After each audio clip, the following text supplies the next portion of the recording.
प्रिय विद्यार्थियों, मैं डॉक्टर अशोक कुमार मीना, व्याख्याता, राजनीति विज्ञान, राजकीय महाविद्यालय मासलपुर। प्रिय विद्यार्थियों, आज हम बीए प्रथम वर्ष के द्वितीय प्रश्न पत्र में गोपाल कृष्ण गोखले का अध्ययन करेंगे। गोपाल कृष्ण गोखले का जीवन परिचय। प्रिय विद्यार्थियों, गोपाल कृष्ण गोखले का जन्म महाराष्ट्र के कोल्हापुर जिले में 9 मई 1866 को हुआ था। उनके पिता का नाम कृष्ण राव और मां का नाम सत्यभामा था। उनके पिता कोल्हापुर की देसी रियासत में एक क्लर्क थे। गोखले के पिता आर्थिक दृष्टि से बहुत निर्धन थे, जिसका प्रभाव उनकी शिक्षा पर भी पड़ा। मात्र 13 वर्ष की आयु में गोपाल कृष्ण गोखले के पिता का निधन हो गया, जिसके बाद उनकी शिक्षा और उनके लालन पालन का कार्य उनके चाचा एवं परिवार के अन्य सदस्यों ने किया। गोपाल कृष्ण गोखले ने 1881 में मैट्रिक परीक्षा उत्तीर्ण की और 1882 में प्रथम वर्ष एफए की परीक्षा कोल्हापुर के राजाराम कॉलेज से और बीए की परीक्षा मुंबई के एल्फिंस्टन कॉलेज से उत्तीर्ण की। प्रिय विद्यार्थियों, बीए परीक्षा उत्तीर्ण करने के बाद गोखले ने शिक्षक बनना पसंद किया और न्यू इंग्लिश स्कूल में 35 रुपये मासिक पर सहायक अध्यापक का पद स्वीकारा।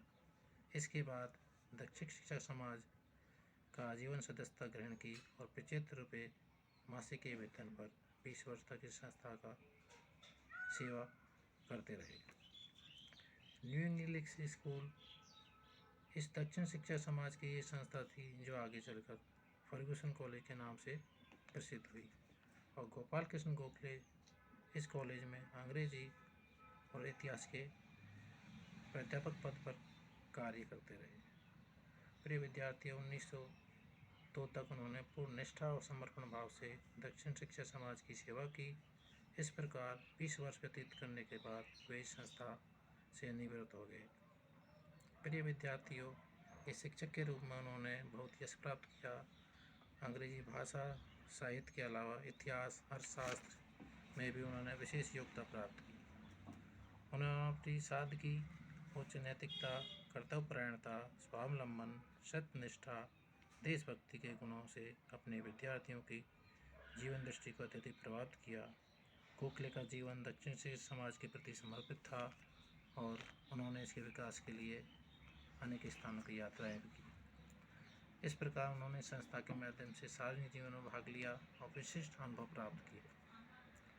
प्रिय विद्यार्थियों, दक्षिण शिक्षा समाज के माध्यम से गोखले बाल गंगाधर तिलक और आगरकर के संपर्क में आए। दोनों ही संस्था के संस्थापक सदस्य थे और 1889 में गोखले एवं तिलक दोनों एक साथ कांग्रेस के बम्बई अधिवेशन में शामिल हुए और इस संस्था के जीवन पर्यंत सदस्य रहे। प्रिय विद्यार्थियों, गोखले और तिलक के सामाजिक, राजनीतिक और आर्थिक विचारों में काफ़ी अंतर था और उनकी कार्य पद्धति भी भिन्न थी। अतः पहले दक्षिण शिक्षा समाज और फर्गुसन कॉलेज के स्तर पर उनमें मतभेद उत्पन्न हुए और बाद में कांग्रेस के स्तर पर भी उनमें मतभेद हुए।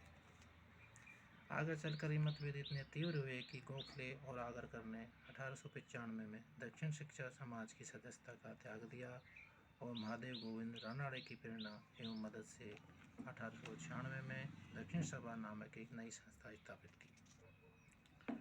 प्रिय विद्यार्थियों, जब गोखले के तिलक से अच्छे संबंध थे तो उनके लेख मराठा एवं केसरी में प्रकाशित होते थे। तिलक से अलग होने के बाद आगरकर ने सुधारक नामक साप्ताहिक पत्र का प्रकाशन किया और गोपाल कृष्ण गोखले 4 वर्ष तक इसके संपादक रहे। इसके अलावा उन्होंने सार्वजनिक सभा की त्रैमासिक पत्रिका क्वार्टरली रिव्यू का भी संपादन किया। प्रिय विद्यार्थियों, गोपाल कृष्ण गोखले 1889 में कांग्रेस के सदस्य बने और कांग्रेस के मुंबई अधिवेशन में भाग लिया। 1892 में उन्होंने कांग्रेस के मुंबई प्रांतीय सम्मेलन का मंत्री बनाया गया और 1895 में हुए कांग्रेस के राष्ट्रीय पूर्ण अधिवेशन में भी उन्हें मंत्री बनाया गया। इसके अलावा 1904 में पुनः गोखले को मंत्री बनाया और 1905 में कांग्रेस के बनारस अधिवेशन में उन्हें कांग्रेस का अध्यक्ष चुना गया।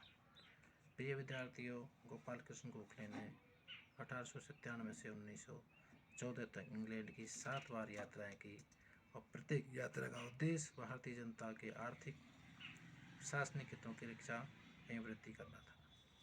प्रिय विद्यार्थियों, इंग्लैंड की यात्रा के अलावा गोपाल कृष्ण गोखले ने दक्षिण अफ्रीका की यात्रा की, जो कि उन्होंने 1912 में इंग्लैंड में लौटते समय गांधी जी के आमंत्रण पर की। इस यात्रा का उद्देश्य था भारतीयों के अधिकारों के पक्ष में चलाए गए गांधी जी के सत्याग्रह का समर्थन करना और भारतीयों का मनोबल बढ़ाना। प्रिय विद्यार्थियों, इस यात्रा से गोखले को दक्षिण अफ्रीका में बसे भारतीय प्रवासियों की कष्टकारी समस्याओं को समझने का अवसर प्राप्त हुआ। उन्होंने भारत लौटकर भारतीय सरकार के माध्यम से इस दिशा में कार्य करने का प्रयत्न किया और भारत सरकार ने दक्षिण अफ्रीका में भारतीयों की स्थिति का अध्ययन करने के लिए एक सरकारी शिष्टमंडल भेजा। राष्ट्रीय आंदोलन की दृष्टि से गोखले दक्षिण अफ्रीका की यात्रा की सबसे बड़ी उपलब्धि थी गांधी जी के साथ उनके घनिष्ठ संबंध स्थापित हुआ। गांधी जी ने उनके व्यक्तित्व, देश प्रेम और सात्विक कार्य पद्धति से इतने अत्यधिक प्रभावित हुए कि उन्होंने पहले उन्हें सतगुरु गोखले के रूप में, फिर महात्मा गोखले के रूप में और अंत में राजनीतिक गुरु के रूप में अंतर्मन से स्वीकारा। प्रिय विद्यार्थियों, नवंबर 1914 में जब वे इंग्लैंड की यात्रा से स्वदेश लौटे तो बहुत दुर्बल और रुग्ण थे। उनके स्वास्थ्य में निरंतर गिरावट आती गई और 19 फरवरी 1915 को गोखले का पूना में देहावसान हो गया। धन्यवाद।